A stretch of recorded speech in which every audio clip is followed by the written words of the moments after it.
Next देखिए जी, CBSE का numerical है, एक कंडक्टर है, उसकी लेंथ एल है, उसको डीसी सोर्स के साथ कनेक्ट कर दिया, ईएमएफ कितनी है, ई है। अब उसी कंडक्टर की लेंथ जो है ट्रिपल कर दी और ईएमएफ की वैल्यू कांस्टेंट रख दी, और ड्रिफ्ट वेलोसिटी बोल रहा है कैसे इफेक्ट होगी। करंट और ड्रिफ्ट वेलोसिटी में देखिए ये रिलेशन है ओम्स लॉ के अकॉर्डिंगली। ओम्स लॉ का फार्मूला क्या है, V equal to I R की वैल्यू निकालोगे वी अपॉन आई, वी की जगह क्या आ गया, ईएमएफ आ गया, आई की वैल्यू ये पुट कर दी जाएगी, ये बन जाएगा। आर की वैल्यू रजिस्टिविटी की टर्म में रजिस्टेंस की वैल्यू ये आ जाएगी, जहाँ भी पुट करेंगे ये बन गया। अब क्यों इसको पहले क्रॉस मल्टीप्लाई कर दो, ए के साथ ये कैंसिल हो जाएगा, फिर वी डी की वैल्यू जो है वो निकाल लो, क्रॉस मल्टीप्लाई कर कर ये बन जाएगी। एल को सेपरेट कर दिया, इनको ऐसे लिख दिया, ये सभी कांस्टेंट है, के इक्वलेट कर लिया, ये जहाँ पे लिख दिया। वी डी का फार्मूला क्या बन गया, के अपॉन एल, ये स्ट्रेच करने से पहले फार्मूला बन गया, या इनवर्सली प्रोपोर्शनल टू एल भी बोल सकते हो। और बाद में लेंथ स्ट्रेचिंग करने के बाद लेंथ क्या हो गई थी, ट्रिपल हो गई थी, 3L हो गई थी। इसी फार्मूले के अकॉर्डिंगली एल की जगह क्या लिख दिया जाएगा, 3L, और वी डी की जगह क्या आ जाएगी, वी डैश। ये ड्रिफ्ट वेलोसिटी स्ट्रेचिंग करने के बाद वाली है।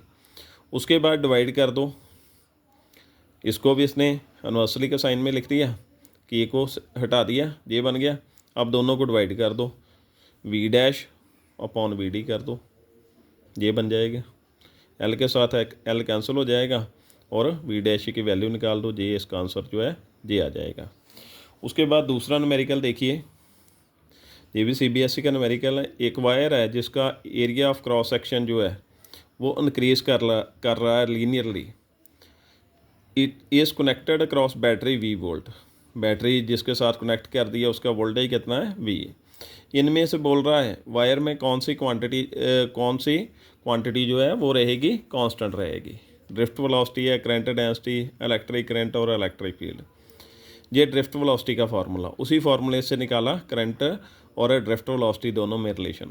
वी डी की वैल्यू निकाल ली, V D inversely proportional to क्या आ गया, एरिया क्या आ गया। अब एरिया बढ़ेगा तो ड्रिफ्ट वेलोसिटी की वैल्यू क्या होगी, कम होगी, ये तो चेंज हो गई। हमें कांस्टेंट बताना है कौन सी टर्म इनमें से कांस्टेंट है। करंट डेंसिटी का फार्मूला जे है, J equal to I upon ए, आई की वैल्यू डाल दी, करंट और ड्रिफ्ट वेलोसिटी में जो रिलेशन था वही फार्मूला डाल दिया, ए के साथ ए कैंसिल, ये बन गया। इसमें एरिया नहीं आएगा इसलिए इसकी वैल्यू कांस्टेंट हो गई। अब बाद में देखिए इलेक्ट्रिक फील्ड जो है उसका formula V upon L, V की वैल्यू ओम्स लॉ के अकॉर्डिंगली आई आर, उसके बाद एल के साथ ऊपर मल्टीप्लाई कर दिया, एल के साथ नीचे, तो नीचे क्या बन गया, एरिया बन गया। Electric field inversely proportional to area आ गया, ये भी वैल्यू चेंज हो जाएगी। लास्ट में करंट का रिलेशन बता दिया, ड्रिफ्ट वेलोसिटी और करंट में दोनों में रिलेशन था जो वो लिख लिया, current directly proportional to area आ गया, करंट भी चेंज हो गया। तो इनमें से कौन सी, सिर्फ करंट डेंसिटी जो है एरिया के इंक्रीज होने से करंट डेंसिटी की वैल्यू क्या रहेगी, कांस्टेंट रहेगी। ये थे आज का न्यूमेरिकल। Thank you.